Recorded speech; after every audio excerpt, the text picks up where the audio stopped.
1 ராஜாக்கள் 10:23 வாசிங்க. பூமியின் சகல ராஜாக்களில் பார்க்கிலும் ராஜாவாகிய சாலமோன் ஐஸ்வர்யத்திலும் ஞானத்திலும் சிறந்தவனாயிருந்தான். ஐஸ்வர்யத்திலும் ஞானத்திலும் சிறந்தவனாயிருந்தான்.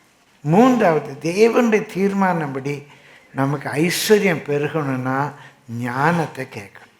என் ஞானம் தார் ஆண்டவரே, ஆண்டவர் இந்த காரியத்தை செய்ய எனக்கு ஞானம் தார், என் குடும்பத்தை நடத்த எனக்கு ஞானம் தார், இந்த பிஸ்னஸை செய்ய எனக்கு ஞானம் தார் ஆண்டவரே, என் பிள்ளைகளை வளர்க்க எனக்கு ஞானம் தார், இந்த ராஜ்யத்தை விசாரிக்க எனக்கு ஞானம் தார், என் சபையை நடத்த எனக்கு ஞானம் தார், பரத்துலேருந்து வர ஞானத்தினால என்னை நிரப்பும் அப்படின்னு சொல்லி நம்ம ஞானத்தை கேட்டோமானா ஆண்டவர் நம்ம ஞானத்தால் நிரப்ப நிரப்ப நிரப்ப நம்முடைய வாழ்க்கையில் ஐஸ்வர்யம் பெருகிக்கிட்டே இருக்கும், ஐஸ்வர்யம் பெருகிக்கிட்டே இருக்கும், ஐஸ்வர்யம் பெருகிக்கிட்டே இருக்கும்.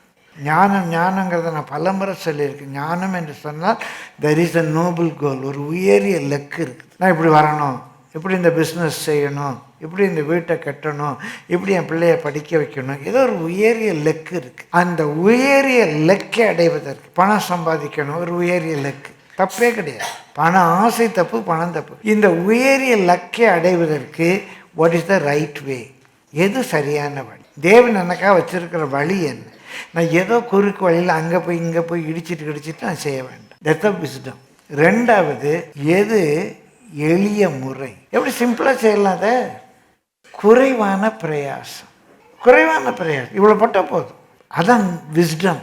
அப்போ உங்களுடைய வாழ்க்கையில் ஆண்டவரே உங்களுடைய ஞானத்தை தாரும், பரத்திலிருந்து வருகிற ஞானத்தால் என்னை நிரப்பும் அப்படின்னு யோசித்து எது சரியான வழி, எது குறைவான பிரயாசம், எது எளிய முறை அப்படின்னு நம்ம செயல்படுவோம் என்று சொன்னால் பிரியமானவர்களை கர்த்தர் நமக்கு வேண்டிய ஐஸ்வர்யத்தையும் கூட்டி தருவார்.